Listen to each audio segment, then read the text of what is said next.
que a mí me ha sacudido mucho, me ha ayudado mucho y desde que el Señor la puso en mi corazón, ha estado trabajando en mi cabeza y en mi corazón acerca de este burro sabio.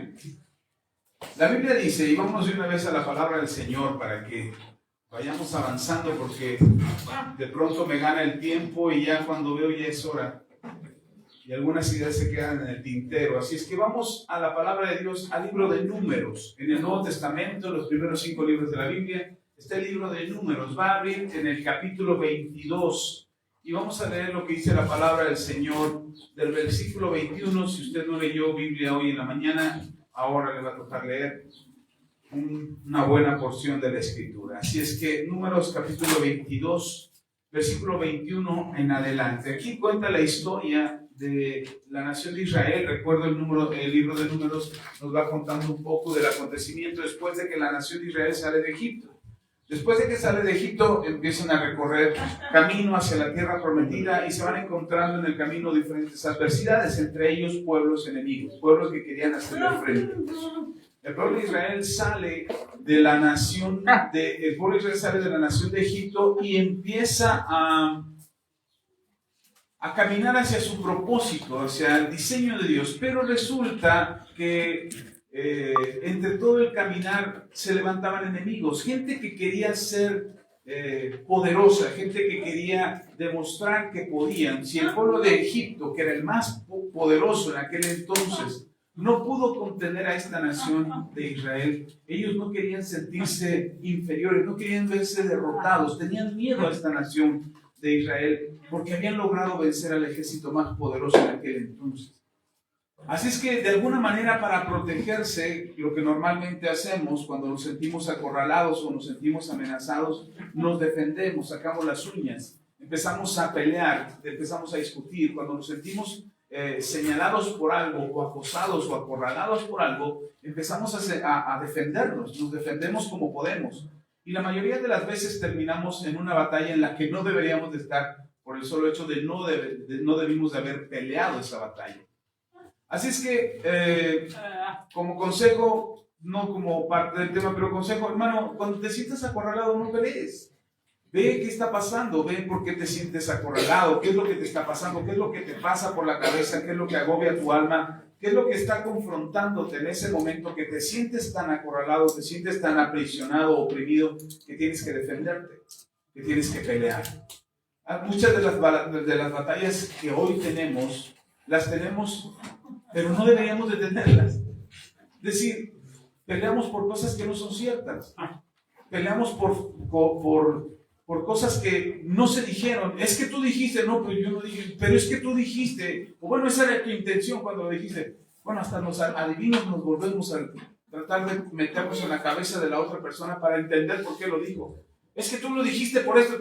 Yo no lo dije por eso, no, pero sí lo dijiste por eso, pero si no es cierto. Y entramos en una pelea porque nos sentimos acorralados.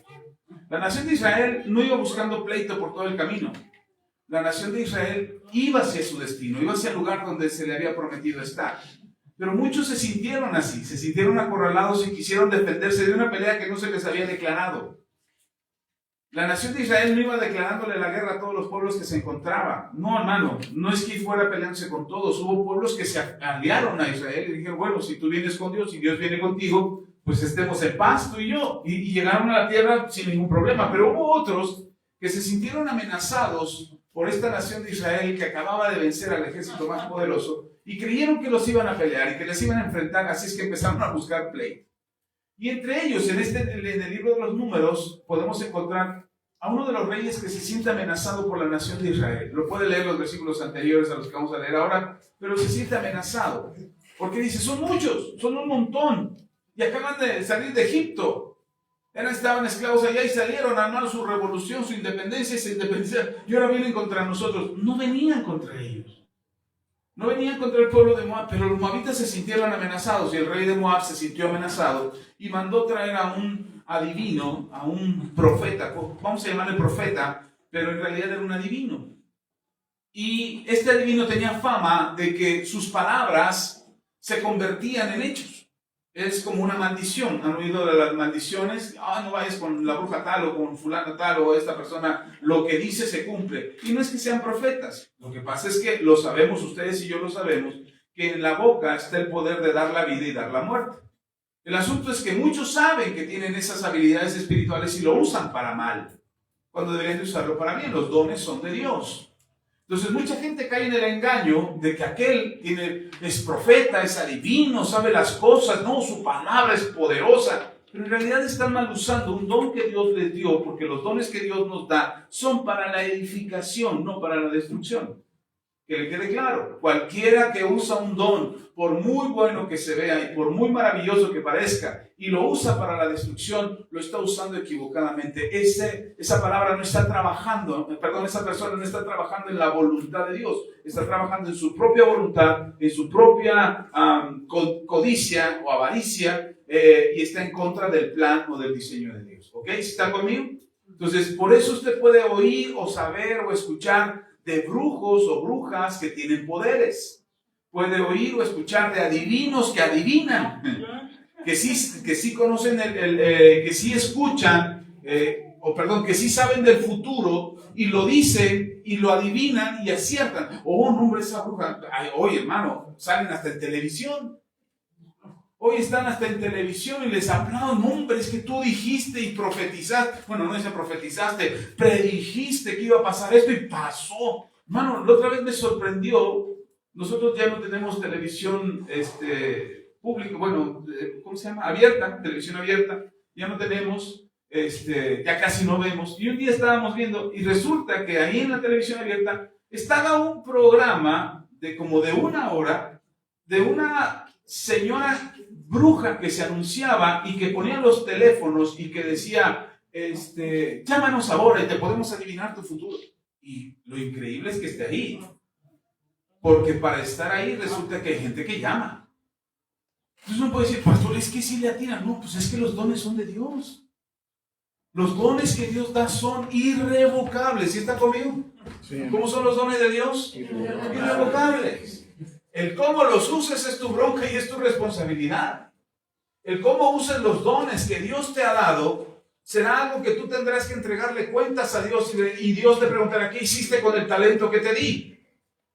Ay, Señor, lo escondí, siervo malo y negligente. Apártate de mí, hacedor de maldad, dirá el Señor. No, Señor, mira, di frutos, aquí están los frutos. ¿Qué frutos diste? ¿Buenos frutos o malos frutos? No, pues hice negocio en televisión. Hoy se malusan los dones de Dios, los dones que Dios da para beneficio personal. Bueno, pero no es de ahora, es de siempre. El ser humano no ha podido entender o no ha podido comprender acerca de los dones que Dios le da. Dios te ha dado capacidades y habilidades para que las uses conforme a su plan. ¿Está conmigo? ¿Conforme a qué? A su plan. Entonces resulta que este rey, preocupado porque ve a una nación enorme, decía que era como un mar que cubría la tierra, este rey al ver a la nación de Israel avanzando por sus territorios, el rey se preocupa y manda a llamar a un adivino. Algunos le llaman profeta, el profeta Balaam. Pero yo creo más bien que era un adivino, un hombre que tenía un don espiritual, pero que lo usaba mal, lo usaba para su propia conveniencia. Y entonces este hombre es mandado llamar por el rey de Moab y le dice el rey, mándenme traer a Balaam para que maldiga a la nación de Israel. Para que los maldiga. Para que lance una maldición contra ellos y les vaya mal. Para que ellos estén mal.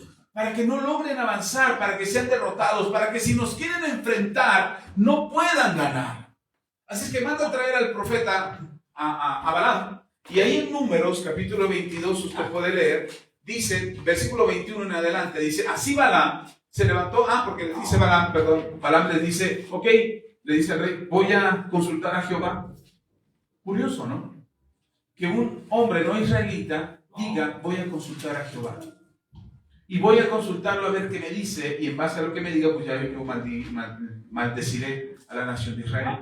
Balaam le apuesta, como muchos adivinos, le apuesta a que todos son malos, que en todos hay maldad.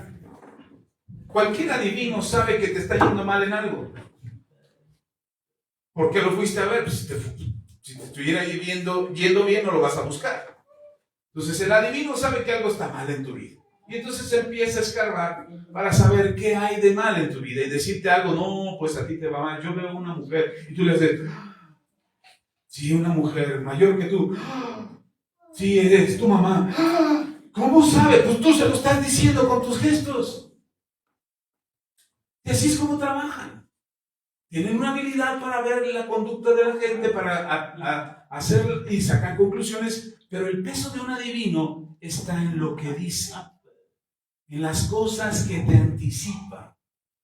Y te dice, vas a encontrar a tu marido teniendo una relación con otra mujer, y entonces esa mujer es más bonita que tú, y ya te la estás imaginando, y todas las mujeres que ves en la calle, ha de ser esa. En su trabajo hay una mujer bonita, seguro es con esa. Y empieza a trabajar la mente, y el poder de las palabras está en lo que construyes en tu corazón. Por eso las palabras de Dios transforman nuestro corazón, porque no está escrita conforme a voluntad de hombre, o no está escrita a conveniencia del hombre. La palabra de Dios está escrita para transformar nuestras vidas. Quien escribió la palabra no lo escribió en conveniencia para construir una religión. Hermano, cuando se escribió estos libros que tenemos en la Biblia, ni siquiera existía una religión como tal. La única que existía en el Antiguo Testamento era la religión judía, y ni siquiera era considerada una religión, era un comportamiento hacia Dios, no era una religión. Se convirtió en religión 400 años después.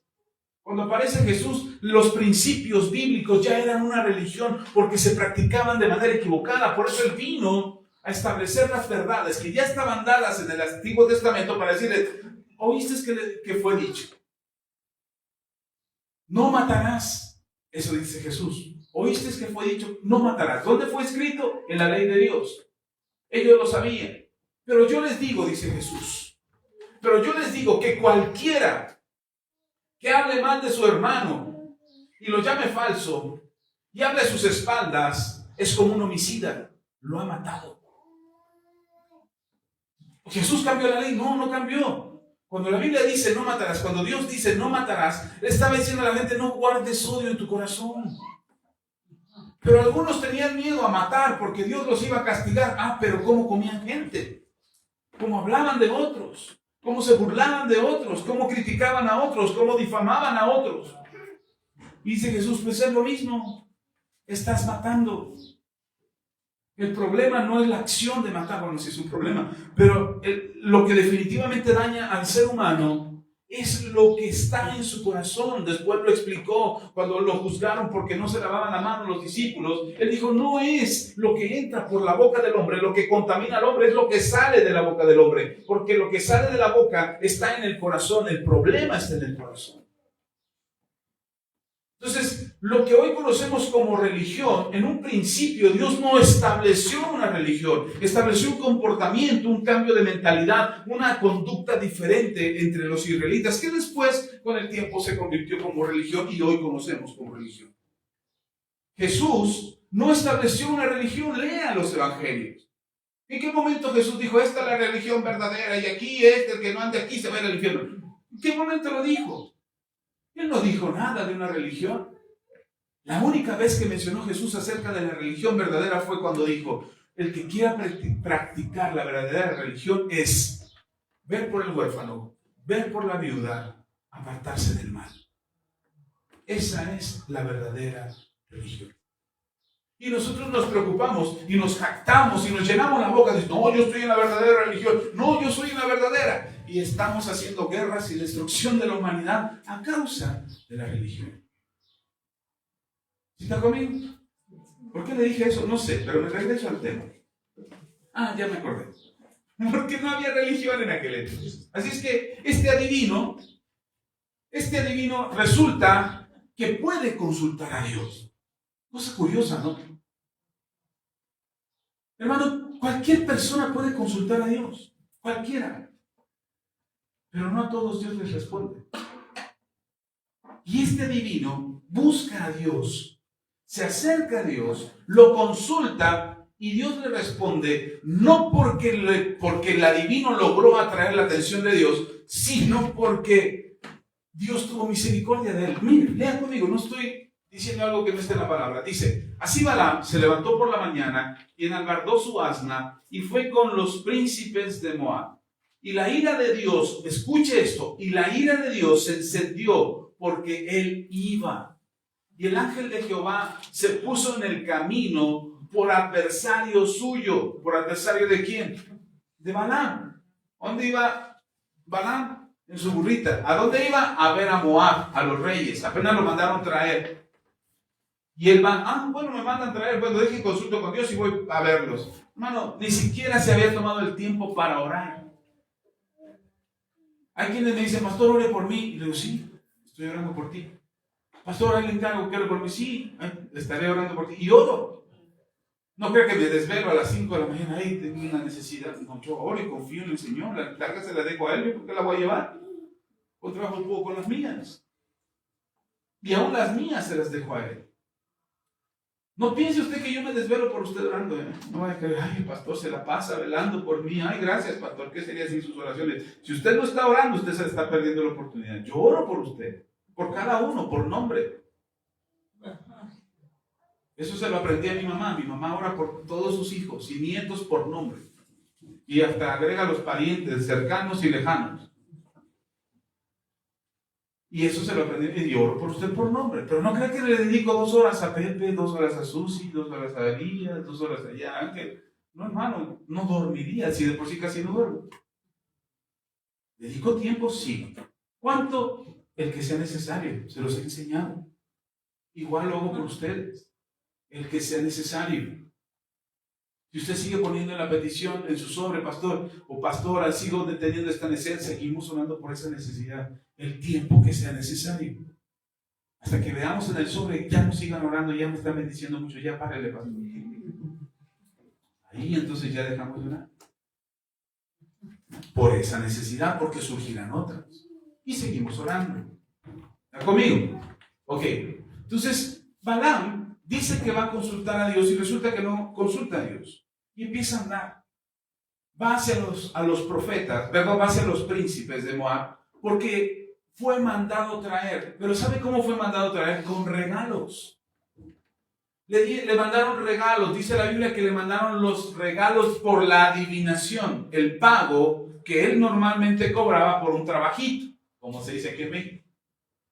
Porque le hicieron un trabajito, estaba esperando que los regalos que le habían mandado eran suficientes. Él se ve comprometido con los regalos, quiere los regalos, acepta los regalos y dice, de todas maneras voy a consultar a Dios, se pone espiritual y dice, voy a consultar a Dios para ver qué tiene que decir Dios. Pero no lo hace, no consulta, no ora. Y Dios se da cuenta que ese hombre va determinado a maldecir a su nación, a su pueblo, que ha salido en bendición de Egipto, y está dispuesto a maldecirlo ahora. ¿Le preocupa a Dios que la maldición de este hombre cause un efecto en Israel? No, no le preocupa. Pero Dios sabe que las palabras pesan. Por eso es importante que evites que no te maldigan. Hermano, evita las maldiciones. Hermana, evita las maldiciones. Si tú eres tramposo y haces trampa y a la gente se da cuenta que hiciste trampa, te va a maldecir. Si te dieron cambio mal cuando fuiste a comprar y te dieron 10 pesos de más y tú te diste cuenta y no te regresas, el de la tienda se va a dar cuenta y va a decir, le di 10 pesos de más y no regresó, ya ni viene, ya ni me habla. Por 10 pesos se dan a conocer, luego se ponen bien filosos. Si te diste cuenta, regresa, oiga, me dio de más, aquí están esos 10 pesos. No se preocupe, se los regalé. Te vas bendecido, pero, muchas gracias. Pero si no regresas, esa persona que se queda lastimada te maldice, pues que con su pan se lo coman, dicen. A él, Dios le pagará. Hermanos, son maldiciones. Evita las maldiciones. Por eso los hijos no deben de murmurar de los padres. Cuando papá o mamá te regaña y dices, oye, pero ¿por qué tú no te vayas? No te vayas maldiciendo a tus padres. La Biblia dice, honra a tu padre y a tu madre para que te vaya bien y seas de larga vida sobre la tierra. ¿Está conmigo? Ahora, Dios sabe que las palabras de ese hombre en algún momento pesarían en la historia de Israel. No porque sean determinantes para el futuro de Israel, no porque determinen la manera en cómo Israel viviría en la tierra prometida. Pero esas palabras que han tenido efecto en la vida de otros, probablemente en algún momento pesarían en la historia de Israel. Y Dios quiere evitar eso. Además, que Dios quiere evitar que Balaam caiga en maldición. Siga leyendo conmigo. ¿Está conmigo? Dice el versículo 22, la ira de Dios se encendió porque iba y el ángel de Jehová se puso en el camino por adversario suyo. Es decir, se le paró de frente para pelear contra Balaam. Dios pelea tus batallas. Cuando tú crees que estás solo y todos contra ti, Dios pelea sus batallas. Sus ángeles santos están alrededor de ti peleando tus batallas. Hay batallas que ni siquiera te das cuenta que estás peleando ahora. Y los ángeles están ahí a favor tuyo. Tú te quejas, ay, es que no me alcanza el dinero. Te quejas de eso y Dios está peleando una batalla más grande por ti con su ejército. Y no es el dinero. Puede ser tu salud, puede ser tu casa, tu familia, tus hijos, tu misma salvación, tu misma condición. Hace algunos años yo enseñé algo y después me arrepentí porque lo comprobé que no era cierto. Hace unos años yo enseñé que a muchos cristianos Dios no les da la provisión económica porque se perderían más. Es decir, una persona no tiene recursos financieros porque se iría a emborrachar más seguido. Una persona no tiene recursos financieros o se le pierde el dinero, no le alcanza el dinero, o le roban dinero porque se perdería espiritualmente más. Porque con ese dinero haría algo peor. En lugar de corregir su vida o hacer algo bueno o bendecir a alguien más. Es como la mamá que esconde el dinero y dice, ay, lo voy a esconder porque no me alcanza. Y viene el hijo y se lo roba. Los dos están metiéndose en problemas. ¿Sabe por qué? La mamá por avariciosa, por querer retener el dinero, que no le va a producir más dinero ahí en la cajita o debajo del colchón. No se multiplica el dinero, hermano, por sí solo. Hay que trabajar para tenerlo. Y entonces lo esconden, pero el hijo ya cayó en una maldición al ir y robar a su madre. ¿Sí está conmigo? Y luego la mamá lo maldice más. Ay, pero eres un ladrón, que quién sabe qué. Pum, las palabrotas sobre su hijo. Y luego el hijo maldice a la mamá, pero es que tú nunca me das lo que yo quiero. Y el problema es ese, el amor al dinero. ¿Sí está conmigo? Evita la maldición de tu hijo y dile, ten hijo, ven, cómprate un chicle. A mí me dolía mucho cuando salíamos de la escuela con mis hijos, cuando salían de ellos de la escuela, yo les esperaba afuera y me decía, papá, ¿me compras algo? Yo le decía, ¿qué algo? ¿Qué quieres? No sé, algo. No, y entonces se me ocurrió a mí la fabulosa idea de, si no sabes qué quieres, ¿cómo te voy a comprar lo que quieres? ¡Ay! Filoso, no traía dinero que era otra cosa. Y entonces mis hijos, que son bien inteligentes, en lugar de decirme, papá, ¿me compras algo? Ahora dicen, ¿me compras un dulce? ¡Oh! Ya inteligente. Pero yo soy más inteligente.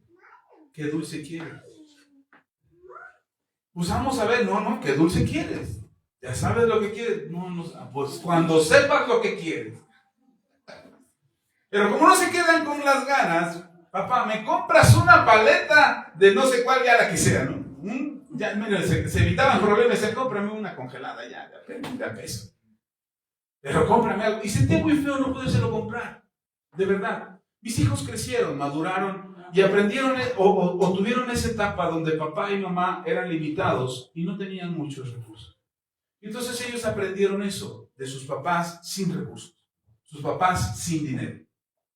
Con el tiempo ellos crecieron, maduraron, aprendieron que no solamente se trataba de dinero, que había muchas otras cosas más, aprendieron de nuestras necesidades, aprendieron de las necesidades que ellos tenían y aprendimos a vivir juntos en armonía. Hoy mis hijos están cubiertas sus necesidades lo mejor posible. Están cubiertas lo mejor posible. No tienen todo lo que quisieran, no tienen todo lo que podemos darles. Ya David ya es independiente, ya vive con su esposa, ahora él se rasca con sus uñas y con las uñas de su esposa también. Pero ellos ya cubren sus necesidades. Pero me quedan dos. Y vemos la posibilidad de cubrir sus necesidades. Ahora, ¿por qué le digo esto? Porque lo que no queremos nosotros, y nunca lo hemos querido, es que en nuestros hijos exista la sensación de vivir bajo maldición. Es decir, mis papás son pobres. Mis papás nunca tienen.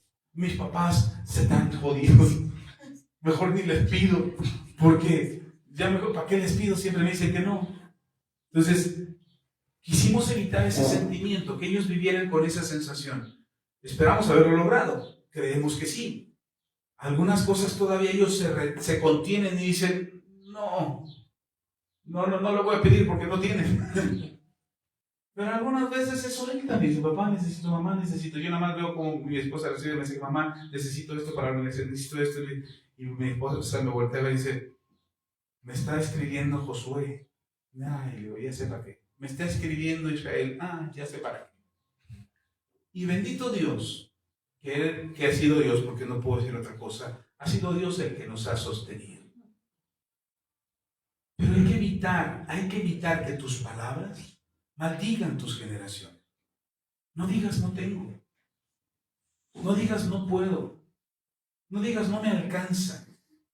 Porque tus hijos ven que tú tratas de tener fe en Dios y creerle a Dios y de repente le dices no tengo, pero tú acaban de oír a la pastora allá en la clase que les dice Dios provee siempre y tú le dices no tengo. Entonces tu hijo dice, caray, ¿cuál Dios estamos hablando? Hay un Dios que se predica arriba y hay un Dios que se predica abajo en la reunión. A decir tu hijo, vámonos a la reunión con la pastora mamá, porque allá sí enseña que el Dios que creemos sí tiene. ¿Sí está conmigo? Entonces cuidado con lo que dice. Ahora, regresando al tema. Balaam va a maldecir a la nación de Israel y Dios se le opone, dice que se le puso el ángel como adversario, es decir, alguien que te va a enfrentar y alguien que te va a detener, no va a permitir que avances. Eso es lo que estaba haciendo el ángel. Siga leyendo conmigo. Versículo 22, la ira de Dios se encendió porque él iba y el ángel de Jehová se puso en el camino por adversario suyo. Iba pues él montado sobre su asna y con él 2 criados suyos. Y el asna vio al ángel de Jehová, que estaba en el camino, con su espada desnuda en su mano, y se apartó el asna del camino, e iba por el campo. Entonces azotó Balaam al asna para hacerla volver al camino. Burra, que no quería irse por donde él quería, y la azotaba, y la burra se bajaba del camino. Y él azotaba, y la burra se bajaba. Siga leyendo conmigo. Pero el ángel de Jehová se puso en una senda de viñas que tenía pared a un lado y pared al otro. Y viendo el asna al ángel de Jehová, se pegó a la pared y apretó contra la pared el pie de Balaam. Y él volvió a azotarla. Y el ángel de Jehová pasó más allá y se puso en una angostura donde no había camino para apartarse ni a derecha ni a izquierda. Y viendo el asna al ángel de Jehová, se echó abajo de Balaam. Y Balaam se enojó y azotó al asna con un palo. Hasta ahí nada más. Imagínense, van por el camino, se aparece el ángel, el asna ve el ángel y el asna se baja del camino. Y entonces Balaam dice, órale, ¿dónde vas? ¿Han visto a alguien pegarle un burro? No le pegan quedito, ándale, a Kimichú, no, barazo para que se enderece. Se quedan viendo los más jóvenes y dicen, Kimichú, ¿qué es eso? Bueno, vean las de Pedro Infante, por favor, eso es cultura. Y entonces le pega al asna y el asna se sale del camino. Bueno, el asna busca evitar al ángel. El ángel se adelanta y por donde van caminando resulta que ahora hay peña, piedra de un lado y piedra del otro. Y el ángel se para enfrente. La burra del asna, con tal de evitar el ángel que tiene una espada desenvainada para cortar cabezas, la burra está viendo, el asna está viendo a ese ángel y el asna se pega a la pared a manera de evitar el ángel y lo cruza. El ángel se anticipa ahora en un camino por donde siguen avanzando Balaam y su asna y sus 2 criados, y sigue avanzando y el ángel se para finalmente en un camino donde ya no hay a dónde hacerse. En el camino se apartó hacia el campo. En la vereda donde había peña se pegó a manera que lastimó a Balaam. Cuando lo lastimó le pegó, ¡oye, burra, me estás lastimando la pata! Y llega al punto donde ya no puede la burra ya no puede hacerse ni para un lado ni para otro, no hay forma.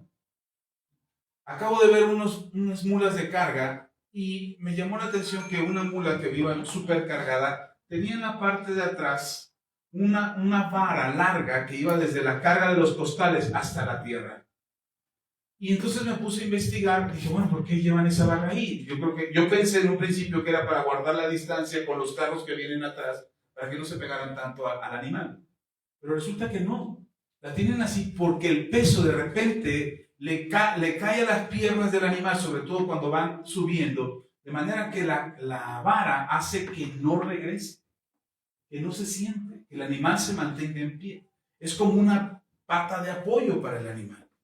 Bueno, pues los animales, uno de los animales que no puede ir en reversa, normalmente, sí podría hacerlo forzado, entrenado, bajo disciplina, pero normalmente no lo hace, es el burro.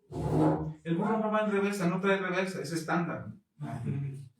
Pero sin reversa, eso es lo que yo sé, no estoy convencido de eso, pero lo que yo sé es que el burro no puede, para que puedas mover a un burro tienes que llevarlo de frente. No va en reversa, el caballo tiene esa facultad, el burro no. Y resulta que esta burra, si me equivoco que alguien me corrija, pero esta burra en particular de repente se para frente al ángel y ya no avanza más y se tira al piso. Porque el Balaam, el adivino que iba montado en ella, seguramente le iba a pegar como le pegó las veces anteriores. Avanza, porque Balaam no veía al ángel. El ángel estaba en el mundo espiritual y el asna podía ver ese ángel. Pero Balaam no. Un hombre que se supone ve o adivina o ve las cosas espirituales o puede comunicarse con Dios, no puede ver la señal que Dios le está dando para que no siga avanzando.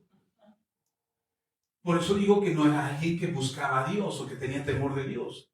Usaba un don que Dios le había dado para hacer negocios.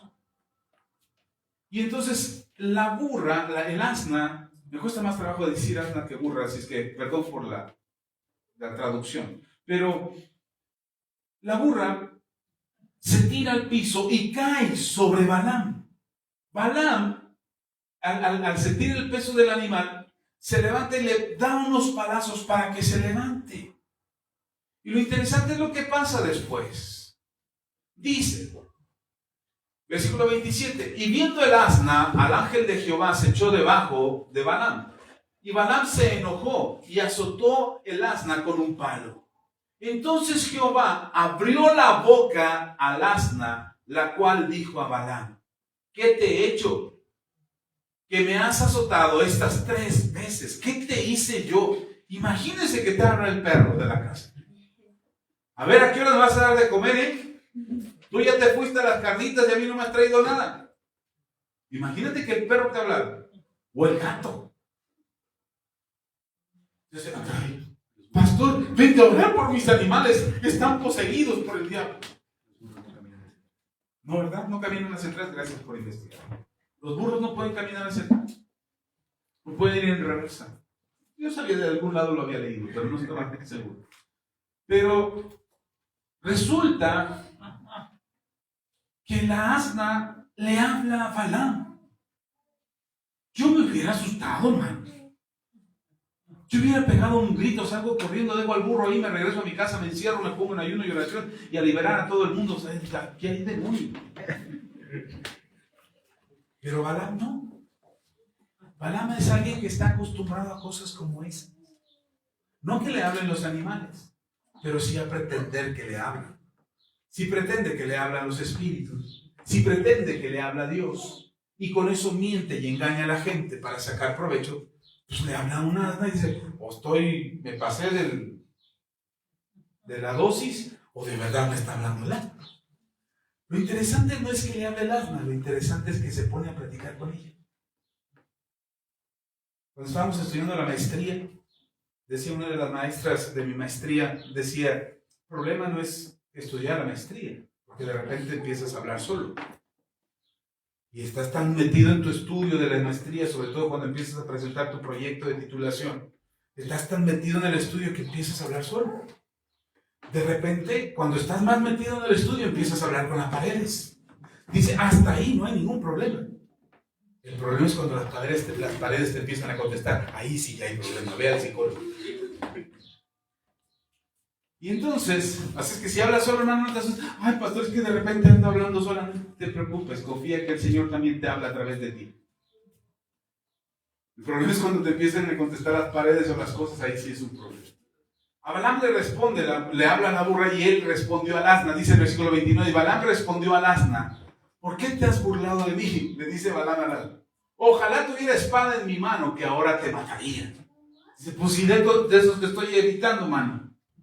Estoy evitando que el ángel te corte la cabeza y tú quieres matarme a mí. Dice, y el asna dijo a Balaam: ¿no soy yo tu asna? Sobre mí has cabalgado desde que tú me tienes hasta este día.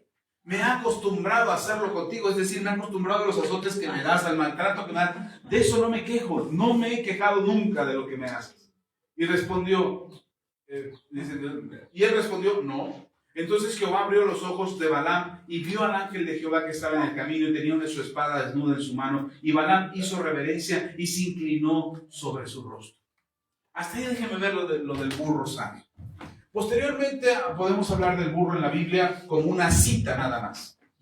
Pero no se vuelve a hablar del burro que siguió hablando, que se volvió profeta, que empezó a predicar, que se paraba en las calles a hablar del Señor. No. El único momento en el que el burro habló, la burra habló, fue con Balaam. No se habla más de la burra. No se habla de que la burra tenía un don, un talento. Dice que Dios le abrió la boca al asna para que ella pudiera decir lo que estaba pensando, bueno, no pensando, lo que estaba sintiendo, lo que su instinto le decía en ese momento. No hubo una conversación de diálogo donde hubiera un raciocinio, una negociación, un acuerdo entre el asna y Balaam. No, hermano, fue solamente para que el asna pudiera decir lo que estaba pensando, perdón que diga pensando, pero es lo que estaba sintiendo. Los animales no razonan, no tienen razonamiento. Pueden pensar, pero no razonar. Entonces, para que no se confunda que estaba pensando con razonamiento, el asna tenía su instinto, le hizo hablar ante Balaam y le dijo: ¿no acaso no he aguantado todo este tiempo contigo desde que me tienes? ¿No he hecho lo que me has dicho? ¿No te he cargado? ¿No has cabalgado conmigo? ¿Por qué me maltratas? ¿Por qué me tratas así?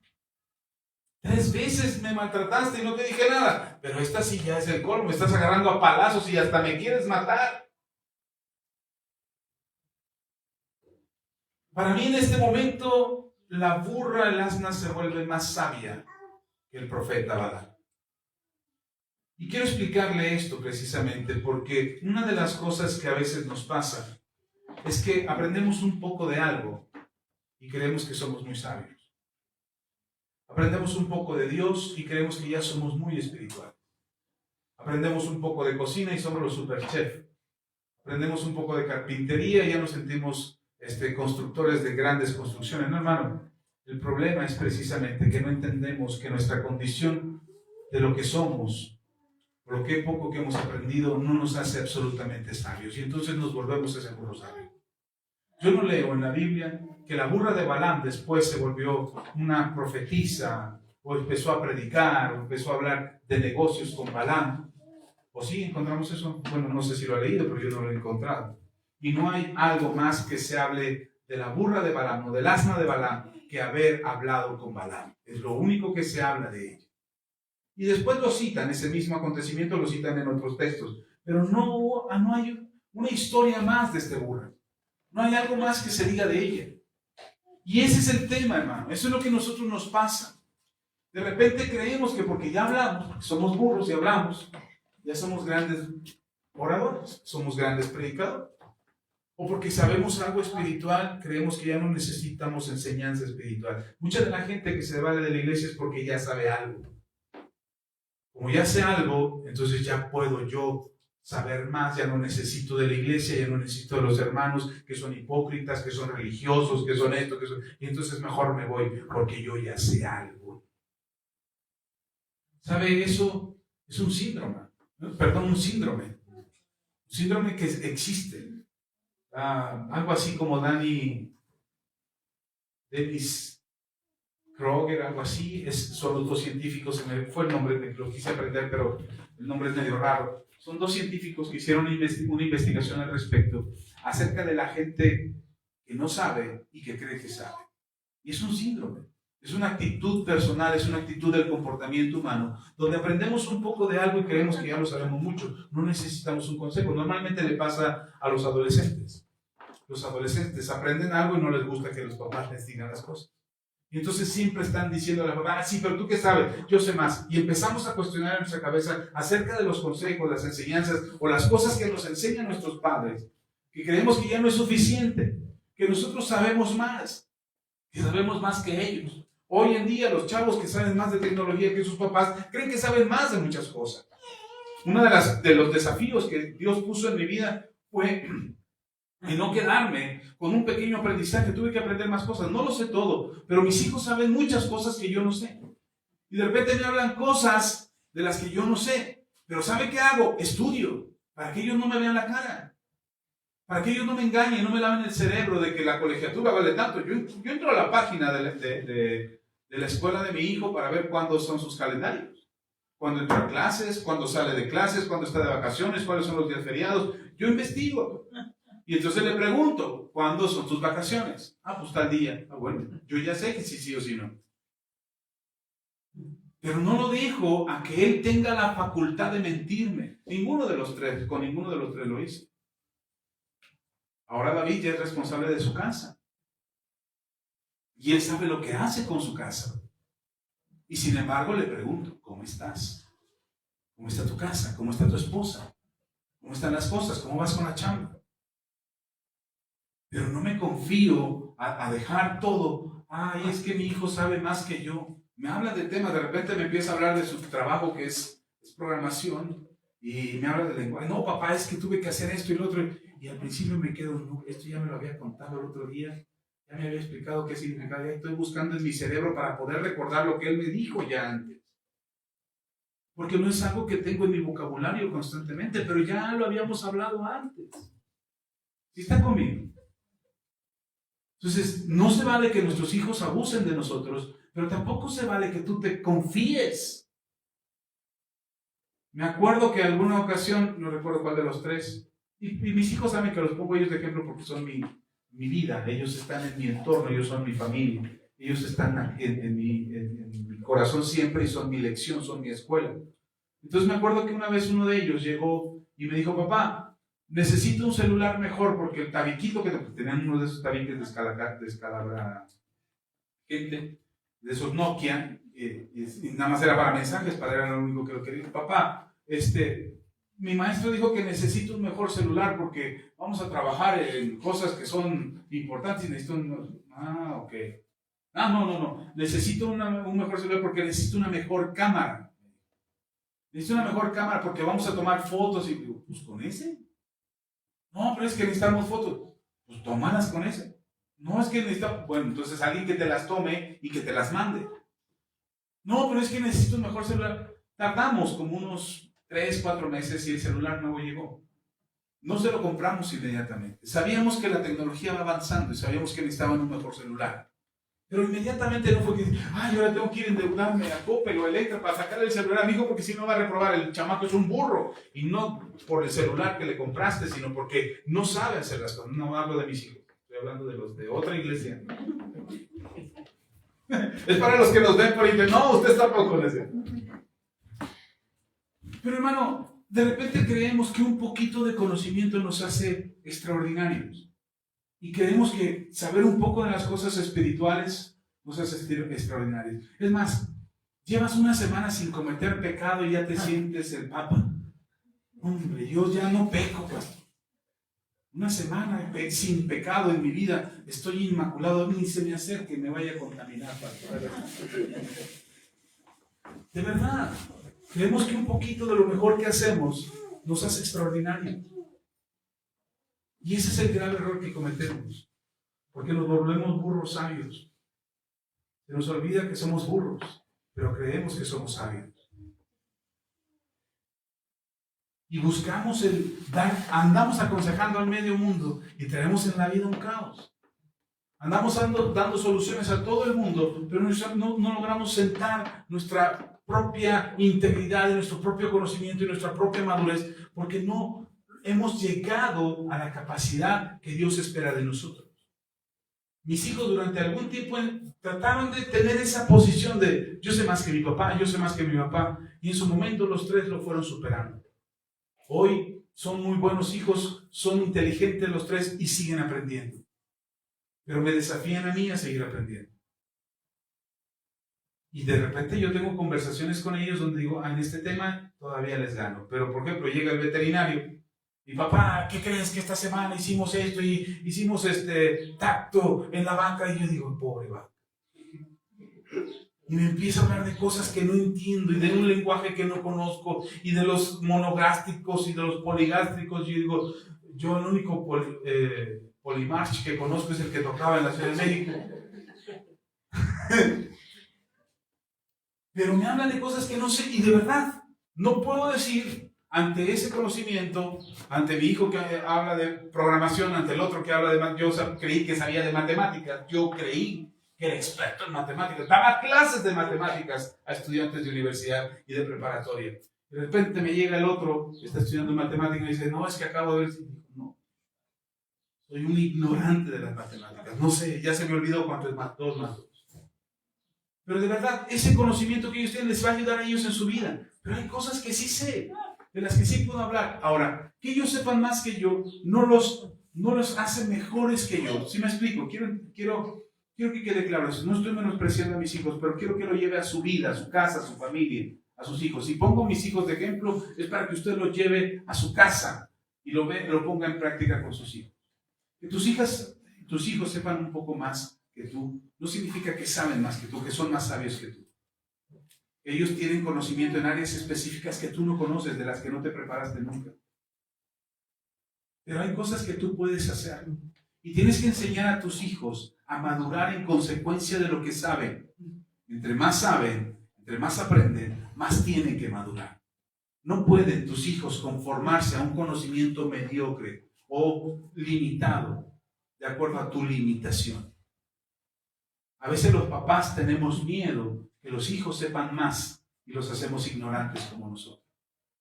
Tenemos miedo a que aprendan cosas nuevas y no queremos que estudien, no queremos que lean, no queremos que vayan a clases, no queremos que tomen un curso, no queremos que practiquen ciertas cosas porque no vaya a ser que sea mejor que yo. Creyendo que al saber más cosas que tú, te humillaría. Hermano, prepare a sus hijos para que vayan madurando conforme van creciendo. Conforme van aprendiendo, ellos tienen que madurar. Tienen que ser mejores que ellos mismos. Yo hoy veo a mis 3 hijos y son mucho mejores de lo que fueron hace 5 años. Son mucho mejores de lo que fueron hace 10 años. Y siguen madurando, y siguen creciendo, y siguen aprendiendo. Y conforme más sigan creciendo y más sigan aprendiendo, serán mejores. Y llegará el punto que yo no estaré y ellos dirán, soy mejor. No mejor que mi papá, no mejor que mi mamá. Soy mejor que yo hace 2 años, hace 5 años, hace 10 años. Si está conmigo, si me está siguiendo. Bueno, tomando el ejemplo de la burra, que le hablaba Balaam. Esta burra no volvió a hablar más en la vida. No tenía un consultorio telefónico para que le llamaran y ella pudiera contestar y dar asesoría telefónica que le llamaran. No, hermano, ella habló por una circunstancia específica. Hay cosas que tú has podido hacer en circunstancias específicas. Salir de una enfermedad, orar por un milagro, que el milagro pase, orar por una restauración en tu matrimonio y que el milagro suceda, pedirle a Dios que te dé la sabiduría para aconsejar a tu hijo o a tu hija y salga del bache en el que se metió. Son momentos específicos. Es la gracia de Dios obrando en tu vida. ¿Sí está conmigo? Ahora, no te conformes ese momento para decir que eres extraordinario. Lea conmigo, 1 Timoteo, capítulo 1.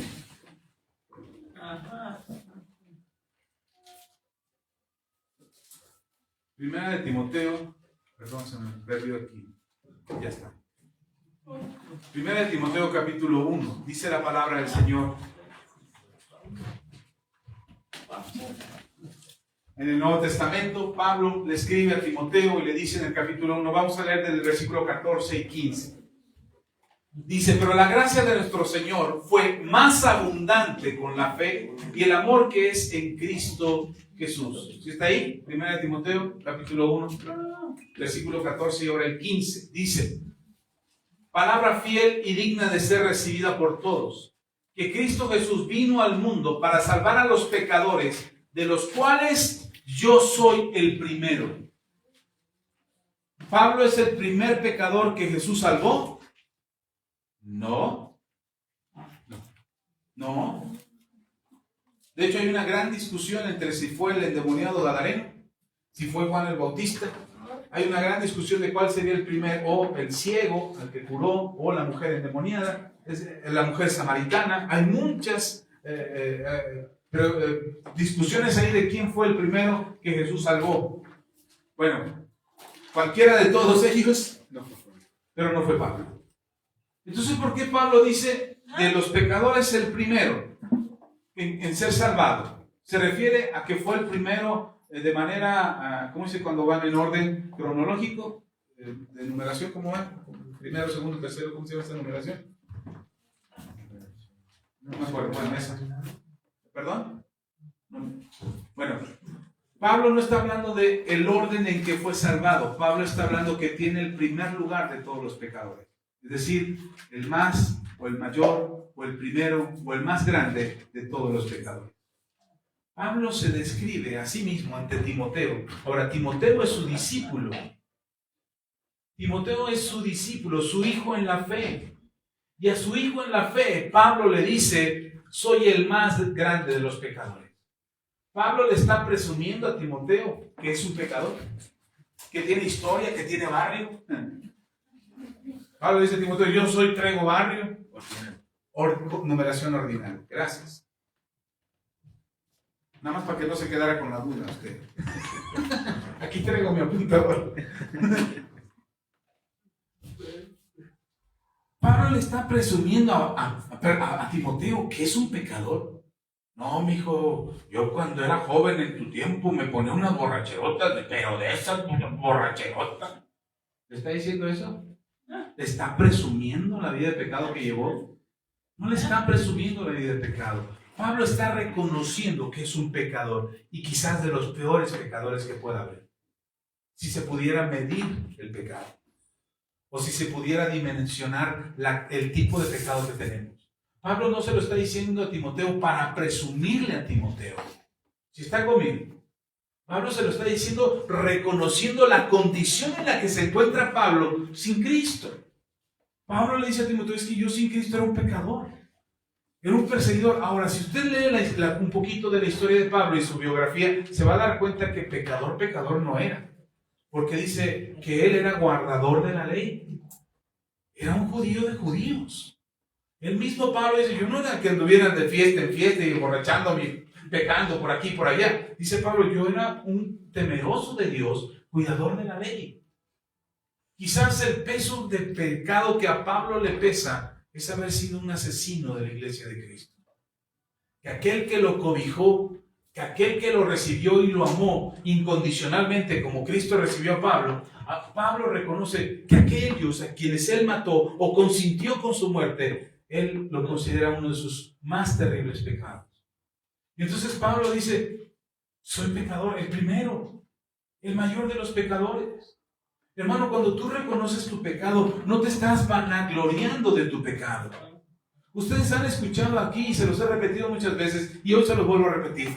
Yo les he testificado de mi vida, de lo que hice sin Cristo, de cómo anduve de borracho, de alcohólico, de drogadicto en la calle, mintiendo, robando, en pandillas, buscando la muerte, haciendo 1000 tarugadas, deshonrando a mis padres, mintiendo como oficio, como profesión. Se los he contado aquí y no se los cuento para presumirles.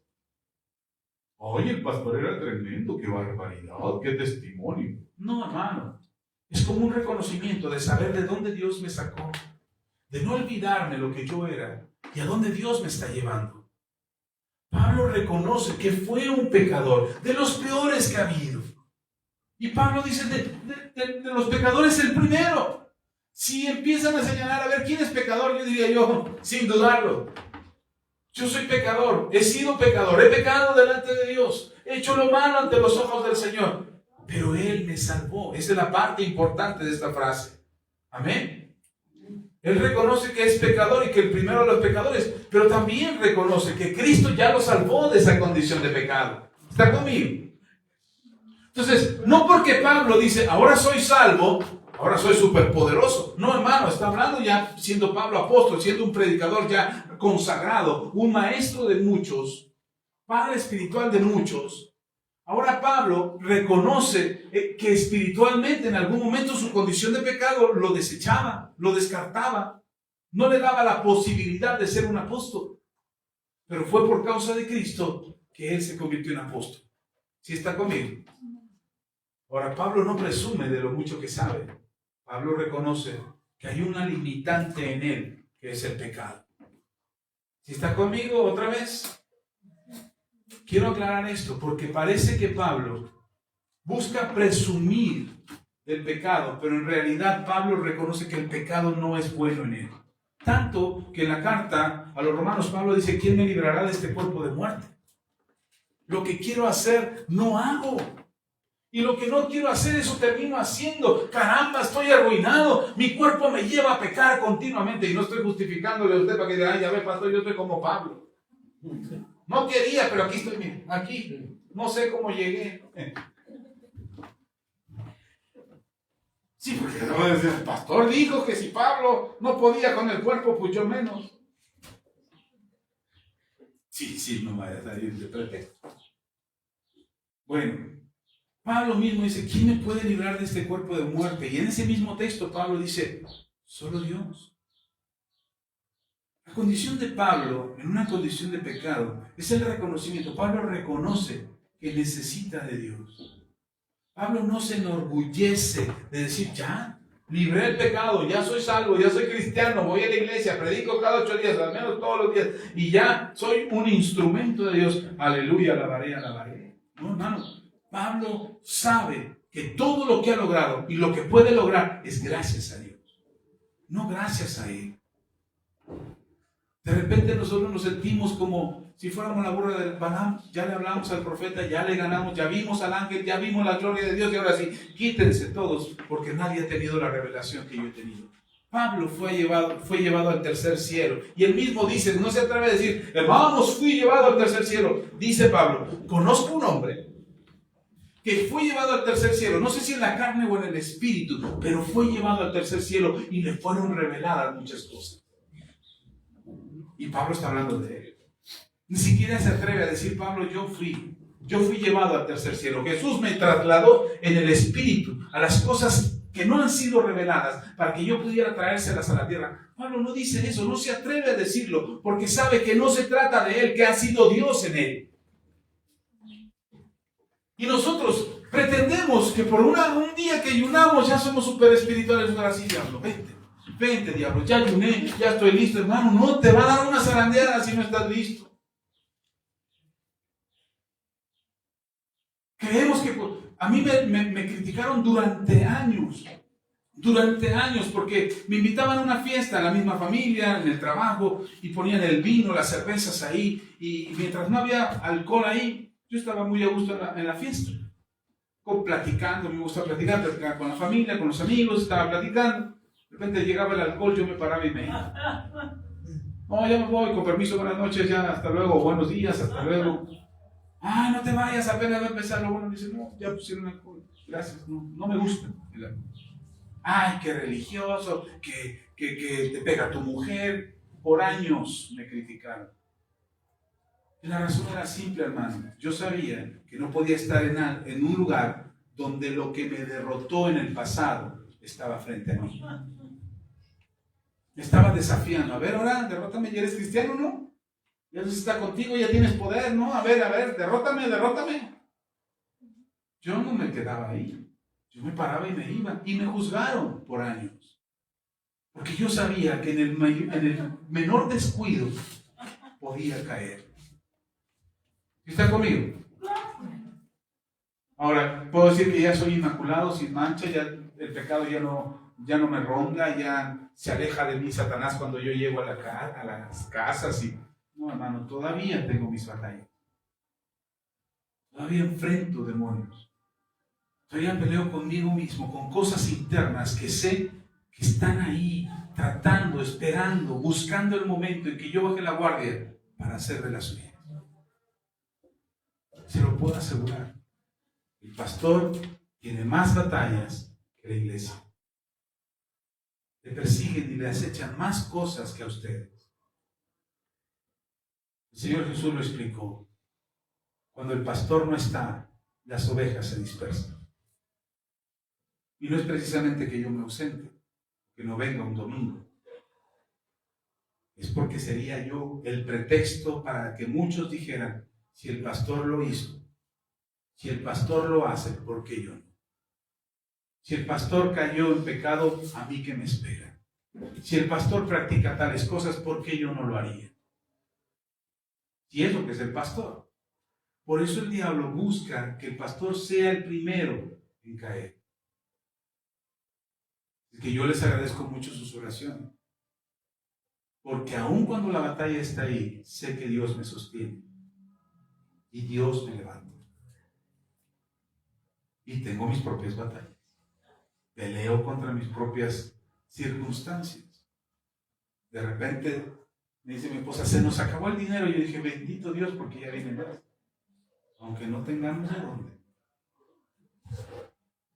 Y lo único que me sale cuando mi esposa me dice, gastamos esto, pagamos esto y esto. Y lo único que me sale es decir, que Dios nos ayude. Porque yo no tengo tu trabajo, hermano. No tengo un negocio como para decirle a Dios, Señor, manda clientes. No estamos pidiendo al Señor, manda ovejas para que haya más ofrendas y más diezmos. No estamos haciendo eso. Confiamos en Él completamente. Si hoy nos alcanza, bendito sea Dios. Si mañana nos alcanza, bendito sea Dios. Pero tenemos que confiar. Entonces, cuando Pablo le dice a Timoteo, de los pecadores el primero, no es que está presumiendo sus pecados. Pablo está reconociendo que ha sido Cristo quien lo ha salvado. Por eso lo dice en el mismo texto. Versículo 15. La palabra fiel y digna de ser recibida por todos, que Cristo Jesús vino al mundo para salvar a los pecadores, y entre ellos me incluyo yo, dice Pablo, uno de los principales pecadores de este mundo. Amén. ¿A qué vino Jesús? Salvar a los pecadores. ¿Quiénes son los pecadores? Tú y yo. Y Jesús nos vino a salvar. Si tú consideras que eres el peor de los pecadores, Pablo diría, te gano. Si estuviera aquí Pablo y tú dirías, ay, es que soy tan pecador, Pablo. Pablo te diría, te gano, hermano. No sea payasito usted. Que si de pecadores se trata, soy el primero. Alguna vez fui a predicar a una iglesia y se me acercó una hermana, así casi se me hincaba y dice, ay, pastor. Digo, hermana, levántese. Es que usted es un hombre de Dios tan ungido, tan bueno, tan santo. Digo, hermana, ¿qué está blasfemando usted? Es que usted se siente la presencia de Dios en usted, la santidad del Señor. Yo cada vez que me decía, hermano, sentía que me daban unas cachetadas, me decía, pecador, falso, hipócrita, mentiroso. Sentía tan feo, porque no soy yo, dice él. Amén. A mí no, yo no tengo ninguna diferencia con usted, soy igual que usted. Y me atrevería a decir como Pablo, de los pecadores el primero. Si ustedes son pecadores, les gano, hermano. Y el día que quiera se lo demuestro. No, pastor, usted no me puede ganar porque yo hice eso. Le saco la lista de lo que yo he hecho. Algunas cosas las he olvidado, pero estoy seguro que el Espíritu Santo me las recordará para hacerle saber que no hay manera en que Dios no te pueda salvar. Que Dios no te pueda ayudar. ¿Sí está conmigo? Ok, sí. Perdón, aquí en este punto, en esto. Hermano, sé consciente de quién eres en Cristo. Sé consciente. Sócrates, no sé si han oído hablar de Sócrates. ¿Sí? Sócrates es al que se le atribuye la frase de solo sé que no sé nada. Es al que realmente no es una frase que él dijo, pero se le atribuye a él. Y esta frase viene por el hecho de que en alguna ocasión a Sócrates, la gente era un hombre sabio de la época griega, de los filósofos griegos, y se le consideraba el hombre más sabio en aquel entonces. Junto con Platón ya había fallecido y Sócrates se volvió el famoso del momento, se volvió la figura del momento. Entonces la gente empezó a odiar a Sócrates. La gente ya no quería saber de Sócrates porque porque se decía que Sócrates era el hombre más sabio del mundo.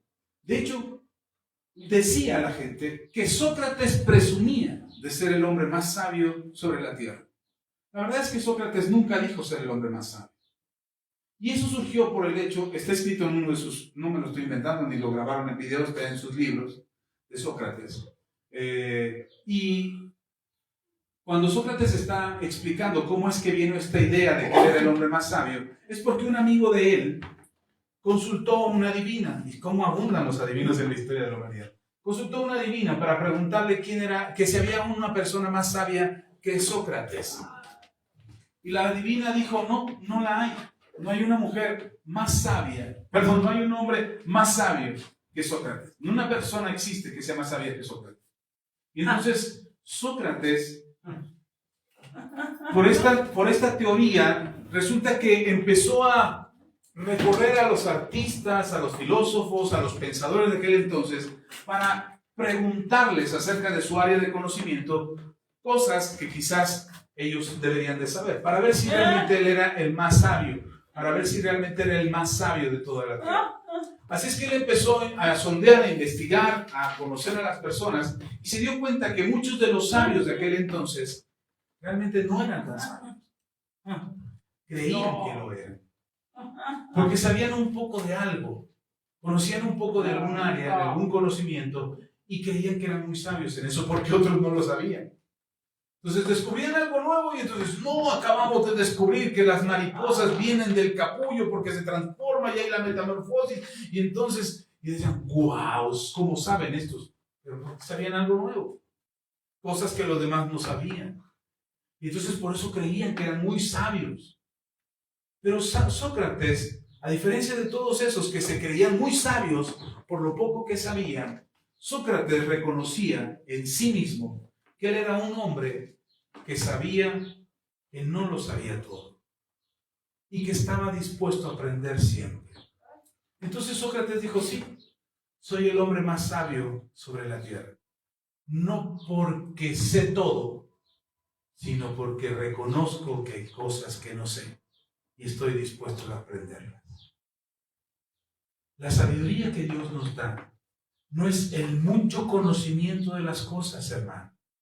Cuando tú le pides a Dios, Dios, dame sabiduría para educar a mis hijos, lo que Dios te va a dar no va a ser mucha información, no te va a meter una enciclopedia ahí en la cabeza para que todo lo que te pregunte tu hijo lo sepas, sino para que tengas la humildad de reconocer cuando no sabes algo. Y decirle a tus hijos, no lo sé, pero podemos investigar. No lo sé, pero aprendamos juntos. Eso que me dices es nuevo para mí, pero hoy podamos aprenderlo juntos. Entonces, una persona sabia no es la que lo sabe todo, sino la que reconoce cuál es la condición de su conocimiento. ¿Está conmigo? Una persona santa no es la que ya no peca. Una persona santa es la que reconoce que es Jesús quien lo santifica. ¿Amén? Entonces, tú eres santo no porque dejaste de pecar, hermano. Que si hubiera piedras ahí alrededor y dijera, agarra la piedra del que esté libre de pecado, una descalabrada que me ponía. Porque no estamos libres de pecado. No en nuestras propias fuerzas. Estamos libres de pecado porque Cristo nos ha salvado. Amén. No sé cuánto tiempo llevo, pero ya voy a callar. Sigue transmitiendo, sí, porque ahora no grabé el audio. Bien, vaya conmigo a 2 de Corintios.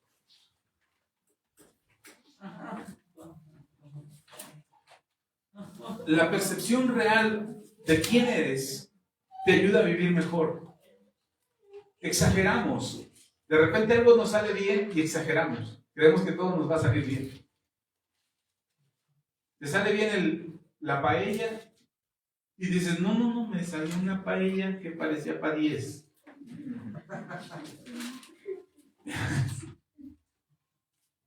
Segunda de Corintios, capítulo 12. Y ya te crees la superchef, ya abres tu fonda, ya te pones tu cocina económica, entregas a domicilio y dices, no, pero es que no digo que no lo hagas. Está bien. Pero perfecciónate. Perfecciónate. Si una cosa te sale bien, eso haz. Pero aprende todo lo demás que no te sale bien. Si eres bueno para orar, te sale muy bien la oración, eres una persona que sabe orar, hermano, prepárate en la lectura de la Biblia. No dejes de congregarte. Conozco a varios hermanos que conozco desde hace muchos años. Conozco a varios hermanos que ya no van a la iglesia. Y me dicen, no, yo ya necesito ir a la iglesia, yo oro aquí en casa. Aquí leo la Biblia, aquí busco a Dios, al cabo Dios está en todas partes, sí, pero te olvidas de la parte importante. La palabra de Dios no se puede fragmentar y poner una parte sí y otra parte no. La Biblia dice, no dejes de congregarte como algunos tienen por costumbre. Tan importante es congregarte como orar, como leer la Biblia, como ayunar, como ser generoso y ayudar al prójimo. Todo es importante. No podemos fragmentar las cosas que nos conviene y dejar las que no nos convienen. Segunda de Corintios, capítulo 12. Dice la palabra del Señor. Déjeme leer el versículo 9. Es que ya había llegado, pero seguir hablando. Okay. Dice el versículo 9. Vamos a leer desde el 7. Y para que la grandeza de las revelaciones no me exaltase desmedidamente, me fue dado un aguijón en mi carne, un mensajero de Satanás que me abofetee para que no me enaltezca en sobremanera. Respecto a lo cual 3 veces he rogado al Señor que lo quite de mí. Y me ha dicho, bástate mi gracia, porque mi poder se perfecciona en la debilidad. Por tanto, de buena gana me gloriaré más bien en mis debilidades, para que repose sobre mí el poder de Cristo. El apóstol Pablo era un hombre de mucha revelación. Sus explicaciones, usted lee sus cartas y hay una profundidad inmensa que no nos cansamos de hablar de sus cartas y de enseñar respecto a lo que dicen ellas durante siglos. Seguimos hablando y hablando y hablando y tratando de explicar lo que Pablo nos dejó escrito, tratando de comprender todo lo que Pablo nos revela en su palabra. Yo puedo tomar un texto y sacar 3, 4, 5 mensajes diferentes del mismo texto por causa de lo profundo que es la revelación que tiene Pablo. Y Pablo dice, por causa de las revelaciones profundas que Dios me ha dado, porque es Dios el quien me ha dado esas revelaciones, hay un aguijón que no se me quita. Y dice Pablo, este aguijón me recuerda que soy un ser humano, que tengo debilidades. Este aguijón me recuerda que todavía puedo fallar, que las revelaciones que tengo no se tratan de mí, sino de Dios en mí. ¿Está conmigo? Hay cosas que Dios hace en tu vida. Yo reconozco talentos y dones en ustedes. Hace poco estábamos platicando con mi esposa. Estábamos hablando de los dones y talentos que ustedes como iglesia tienen. Todos. Desde los más chiquitos hasta los más grandes. Y hablábamos de sus talentos, de sus habilidades, de las cosas que Dios podría hacer en ustedes. Y no se los digo porque luego se les sube a la cabeza. Pero estábamos hablando y decíamos con mi esposa, pero de verdad a todos ellos los sostiene el Señor. Porque tendrás un buen talento, pero hay algo que te hace dar el bajón. Tienes una capacidad y algo te quita la fe. Tienes un don para hacer en el nombre del Señor y resulta que tu cuerpo no te responde. O tus recursos no te alcanzan. O el tiempo no te rinde. Pero hay algo que impide que tu talento se catapulte al éxito o a la grandeza en sobremanera que podría enorgullecer tu cabeza. Yo le digo al Señor, nada más haz que su aguijón sea ligero, que lo puedan sobrellevar, que salgan adelante, que no les robe la fe, que no pierdan el ánimo, que continúen en tus caminos. Y el Señor me contestó lo que le contestó a Pablo: bástate mi gracia, porque el que hace las cosas en ellos soy yo, no tú. El que hace las cosas extraordinarias en las vidas de ellos soy yo, Dios, y no tú, Axa. Así es que, hermano, hermana, de repente creemos que estamos limitados, que podemos hacer algo, pero ay, ¿cómo quisiera tener más tiempo, o más dinero, o más gracia, o más palabras, o no ser tan chiviado, o no ser tan miedoso? Y yo quisiera, y el Señor dice, bástate mi gracia. Se trata de mí en ti. Se trata de mí obrando en ti. Pablo reconoce que la grandeza de sus revelaciones es tanta que él podría enorgullecerse de esas revelaciones. Al punto de decir, no necesito a Dios. Muchos cristianos llegan a ese punto sin tener las revelaciones de Pablo. ¡Qué curioso! No tienen las revelaciones de Pablo y dicen, no, ya no necesito la iglesia. No, ya no necesito a Dios, ya no necesito orar. Ya no necesito leer la Biblia. Ya sé mucho, ya conozco mucho, ya no necesito tanta religión. Eso es para los de pobre mente. Y Pablo dice, con las revelaciones que tiene Pablo, Pablo dice, necesito de Dios. Necesito de Él. Necesito de los hermanos en la congregación, que en una carta lo escribió. Pablo dijo, si por mí fuera yo me iría con el Señor, pero si me quedo es por ustedes, que los amo, porque falta mucho por trabajar, porque falta mucho por enseñarles, pero yo ya viví, para mí vivir es Cristo y morir es ganancia. Entonces Pablo, teniendo la revelación que tiene y el conocimiento que tiene y la sabiduría de parte de Dios que tiene, aún así, Pablo dice, necesito de Dios. Y Dios le hace saber, porque permite un aguijón. Pablo, Dios le hace saber, porque le permite un aguijón a Satanás, que no se trata de Pablo, se trata de Dios. Muchos cristianos nos sentimos muy bien cuando volvemos al Señor y caminamos con Dios, ya la llevamos y pues ya estoy orando otra vez, volví al camino del Señor, vas agarrando el ritmo y de repente ¡pum! Hasta abajo. Ay, ya no quiero saber nada de Dios. Soy un fracaso y dice Dios, bástate mi gracia, yo soy quien te levanta. Vuelve a mí, búscame, acércate. Ay, pastor, es que volví a fallar. Deja eso, vuelve a levantarte, sigue adelante. Es que volví a pecar, déjalo atrás, camina en el Señor. Pero si nos detenemos a autocontemplarnos, a tener misericordia de nosotros mismos, a autocompadecernos porque le fallamos todo el tiempo al Señor, hermano, no vas a cambiar nunca tu condición. Pablo dice, me levanto en el nombre de Jesús, todo lo puedo en Cristo que me fortalece. Soy quien soy por Cristo, porque Él vive en mí, ya no vivo yo en mí, ahora vive Él en mí. Tú y yo somos justos, no por tu justicia, no por tus buenas obras, porque Él te hace justo. Tú eres santo, no porque dejaste de pecar hace un año. Hace poco alguien me preguntaba, oye, ¿ya no tomas? No. ¿Desde cuándo? Desde hace 28 años. Y el Espíritu Santo me recordó 2 veces. Donde me eché una copita de vino. No se lo estoy presumiendo, no voy a decir, ya ves, si se puede tomar, el pastor tomó, también podemos tomar. Hace poco le contábamos a mis hijos que faltamos un domingo a la iglesia. Y no es para que digan, entonces sí se puede faltar el pastor. No, no se puede, no debes. Si lo haces es por tu bronca, es tu conveniencia. Y el Espíritu Santo me recordó esas 2 ocasiones. Dije, sí, Señor, tiene razón. No se trata de mí. No es cuántas veces yo he resistido la tentación. Es cuántas veces tú me has librado de volver a caer. ¿Sí está conmigo? Porque si no empezamos a justificarnos.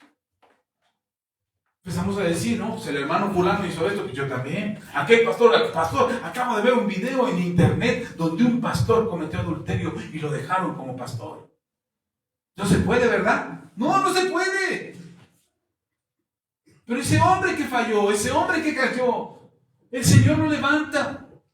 Por supuesto tendrá sus consecuencias. Si su esposa es misericordiosa y lo perdona, pues ya lo perdonará. Pero si no y se divorcia, tendrá que vivir con las consecuencias del divorcio por causa de su pecado. ¿Sí está conmigo? Entonces no se trata de nosotros ni de nuestra capacidad para hacer una u otra cosa, para ser mejores cristianos. Se trata de Dios en nosotros.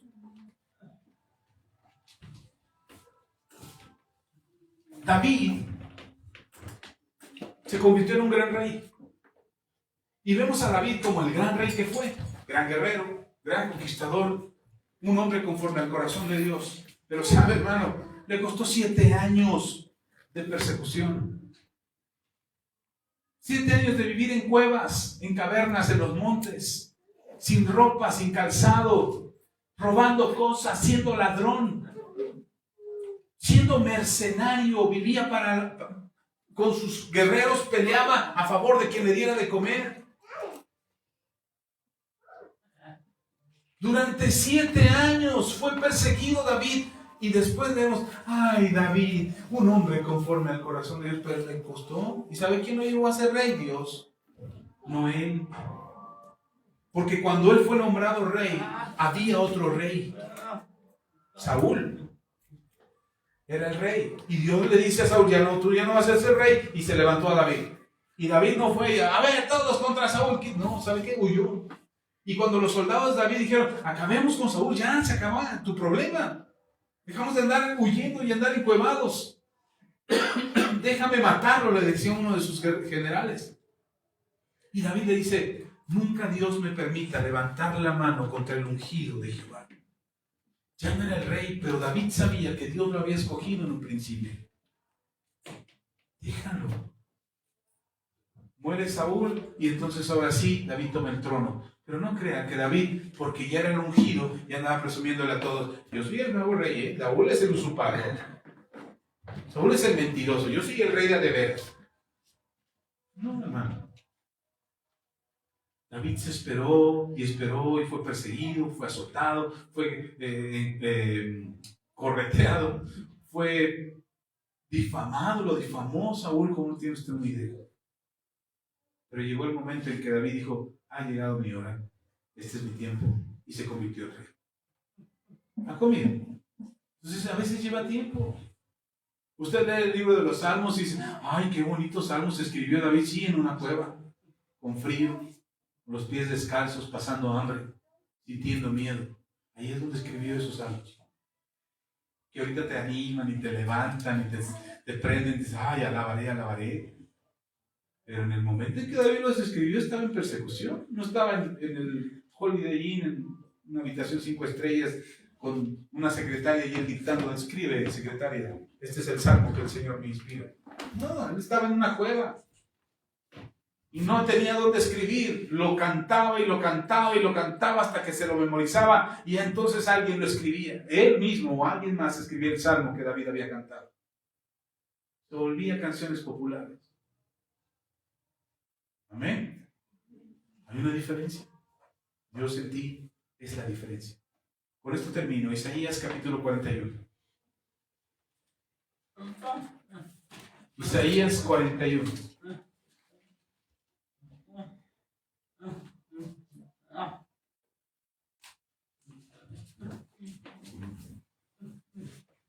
Vamos a leer desde el versículo 8. Isaías 41, versículo 8. Y a los hermanos que nos ven en línea, Dios les bendiga. Gracias por sus likes, por sus comentarios. Gracias por estar con nosotros. Dice la palabra del Señor. Pero tú, Israel, siervo mío eres tú, Jacob, a quien yo escogí, descendencia de Abraham, mi amigo. Es Dios hablando a través del profeta Isaías. Versículo 9 dice, porque te tomé de los confines de la tierra, y de tierras lejanas te llamé y te dije, mi siervo eres tú, te escogí y no te deseché. Versículo 10, Isaías 41, el 10 dice, no temas, porque yo estoy contigo. No desmayes, porque yo soy tu Dios, que te esfuerzo. ¿Que te qué? Yo soy tu Dios, que te esfuerzo. Yo te escogí, le dice a Jacob, a Israel, a toda la nación. Le dice, yo te fui a traer de una tierra donde tú estabas apartado, huyendo de tu hermano, y te traje de nuevo a tu tierra. Y ahí yo te mostré que tú eres mi escogido, porque te había escogido desde el vientre de tu madre, nada más que saliste corriendo. Pero te había escogido yo. Te volví a tu tierra y te mostré que esta es tu tierra. Y te mostré todas las promesas que le hice a mi amigo Abraham, a tu abuelo. Yo le prometí a tu abuelo que tú serías bendito en toda la tierra. Y te estoy cumpliendo la promesa que hice. Dice, y cuando eres débil, Jacob, cuando eres débil, Israel, yo te esfuerzo. Yo te doy las fuerzas.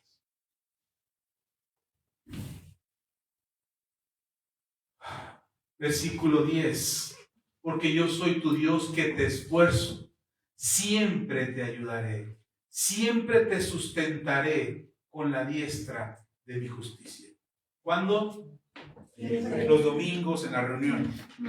No cuando estás en ayuno y oración, porque es cuando estamos ahí metidos, es cuando Dios nos da fuerza. ¿Cuándo? Siempre. Pastor, pero ya no quiero saber nada, no quiero buscar de Dios, no tengo ánimo, estoy desesperado, las cosas no me resultan. Bueno, dice Dios, yo estoy siempre. Siempre estoy ahí. Pero es que ya no puedo, pastor. Pero dice Dios, yo estoy ahí. Yo soy el que te esfuerzo. Me gustan los milagros que hace Jesús a los paralíticos. ¿Saben por qué me gustan los milagros que hace Jesús a los paralíticos? Porque les dice, levántate. No le dice, ay, a ver mi niño, que tú lo quieres, yo te ayudo, vamos para arriba, uno pasito, pasito. Dice, levántate, ya obré en ti, levántate. Ya está el milagro hecho, levántate. Y además no solamente te levantes, toma tu lecho y vete a tu casa. Mucho tiempo en ese lecho tirado, mucho tiempo ahí arrumbado, levántate. Nosotros estamos esperando que el ángel baje, como el ciego que estaba cerca del estanque de Betesda, donde bajaba el ángel, movía el agua, y ahí estaba el ciego. Es que nadie me ayuda, es que nadie me lleva. Y dice el Señor, le digo, yo no te pregunté eso. Te pregunté, ¿quieres ser sano? Es que nadie me... ¿Te pregunté eso o no? Es que nadie... Si hubiera sido Jesús, qué bueno que yo no soy Jesús. Pero el hombre dice, es que no hay quien me ayude. Y dice Dios, no te preguntes. Dice Jesús, yo no te pregunté eso. Te pregunté qué quieres que pase en tu vida. ¿Qué quieres que pase en tu casa, en tu matrimonio, en tus finanzas? ¿Qué quieres que pase con tu cuerpo? ¿Qué quieres? Dice el Señor. Es que no sé. Ya he intentado todo, pero nadie me lleva al estanque. No te pregunté eso, dice el Señor. No te pregunté eso. ¿Qué quieres? ¿Quién hizo la tarea que le dejé? De escribir lo que quieren en su vida.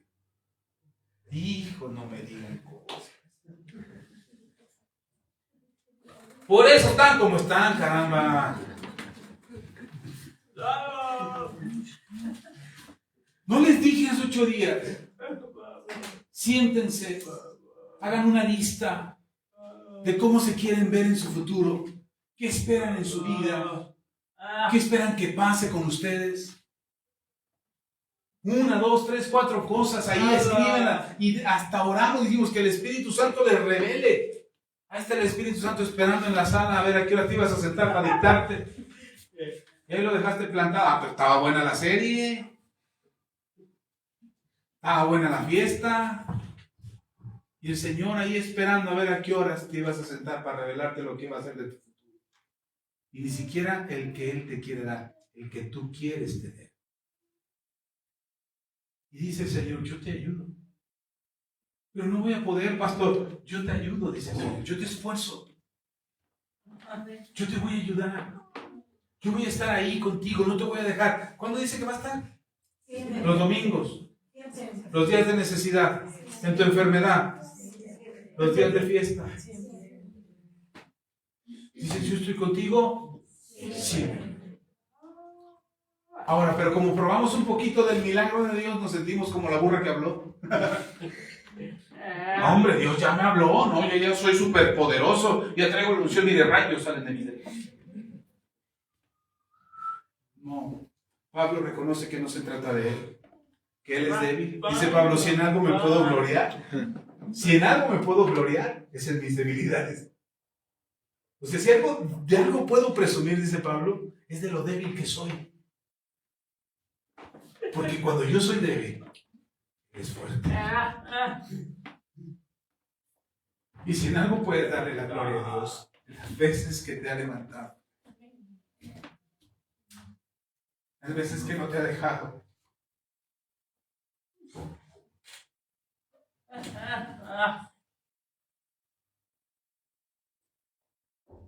Vamos a orar. Padre, gracias.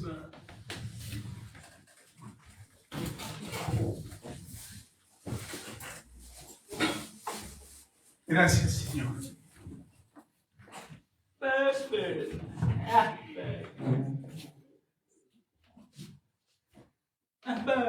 Porque cuando he sido débil, tú has estado ahí.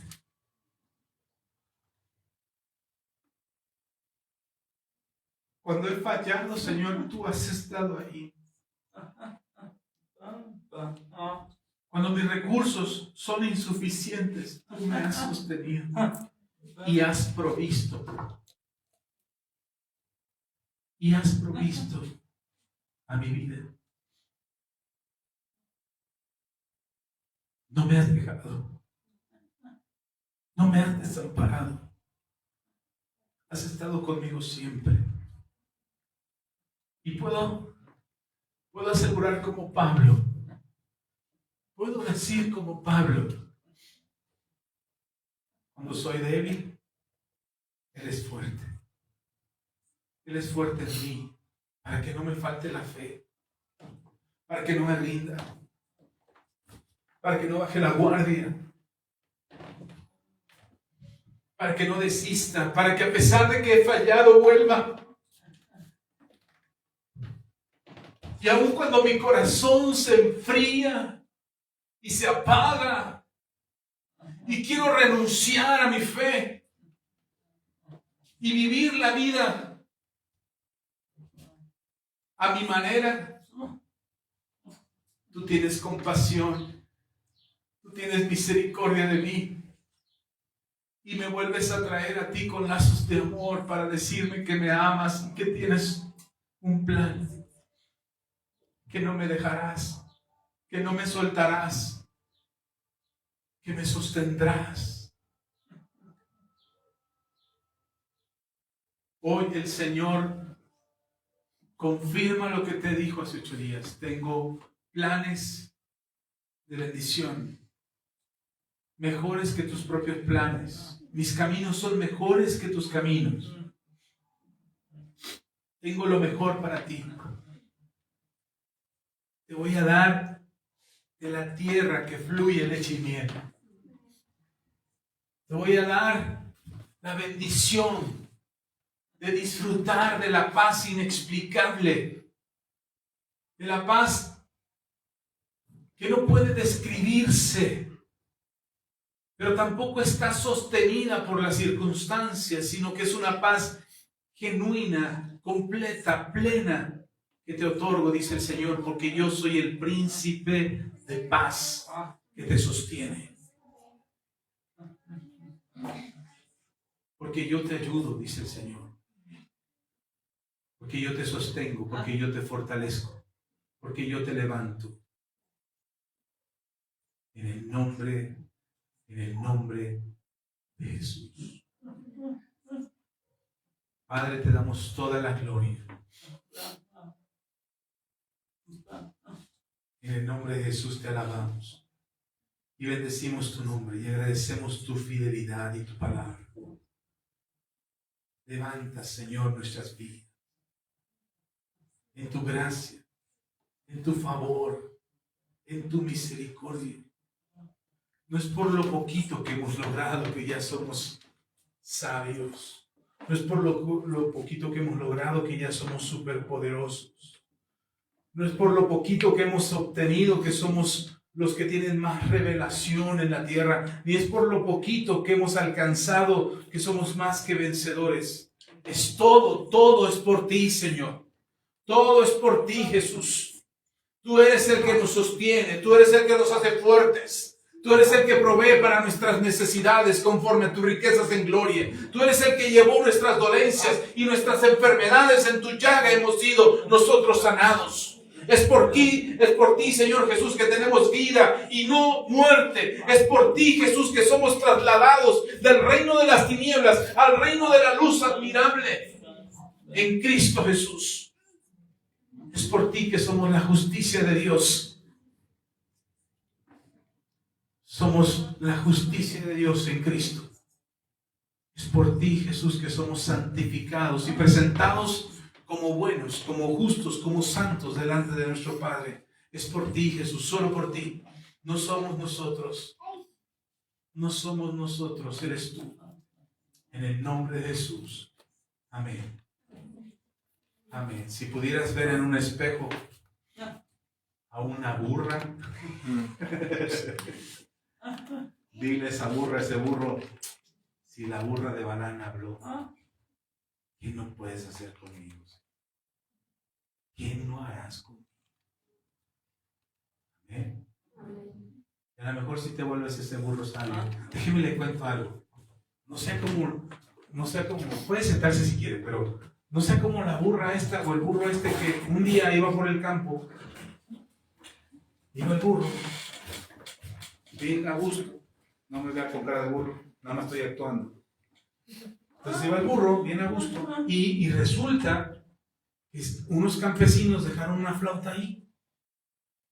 Y entonces el burro se acerca y cuando está resoñando, le sopla la flauta y suena. Mi flauta tan chipoque. Y suena la flauta. Y entonces el burro se queda y dice, ¡wow! ¡Qué gran músico soy! Seguramente a muchos no les gustará la música ásnica, pero es maravillosa. No sea como ese burro. Porque lo que puede ser una coincidencia que te hace ser extraordinario, no es Dios una coincidencia. Dios no actúa con coincidencias.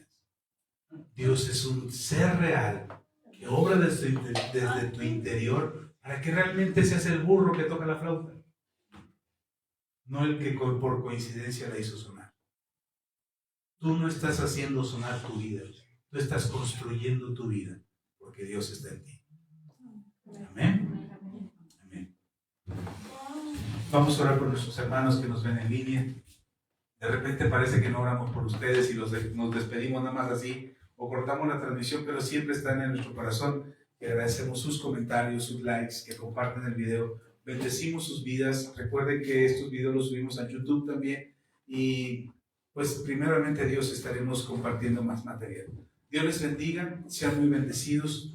Para los que están en Iguala y nos escuchan en Iguala, próximamente van a estar compartiendo unas cápsulas de enseñanza bíblica en una estación de radio cristiana ahí en Iguala, que ustedes pueden oír y estaré ahí un servidor compartiendo esas cápsulas. Así es que Dios les bendiga, un abrazo bien grande hasta donde te encuentres y vamos a orar por ustedes. Padre, gracias. Gracias por todos aquellos que nos ven en línea. Los bendecimos, enviamos una palabra de fe que trasciende el tiempo y el espacio, que sin importar la manera, el momento o el tiempo en que nos miren o escuchen esta transmisión, sean muy, muy bendecidos. Que tu palabra abunde en sus corazones y que ellos puedan ver que eres tú quien los sostiene y que los hace extraordinarios, que sus vidas son transformadas, cambiadas, llenas de tu gloria por tu presencia en ellos y por lo que tú haces en ellos. En el nombre de Jesús, bendice sus vidas y que puedan mirar de frente. Gracias, Señor, en el nombre de Jesús. Amén y amén. Un abrazo a la distancia. Dios les bendiga. Bye.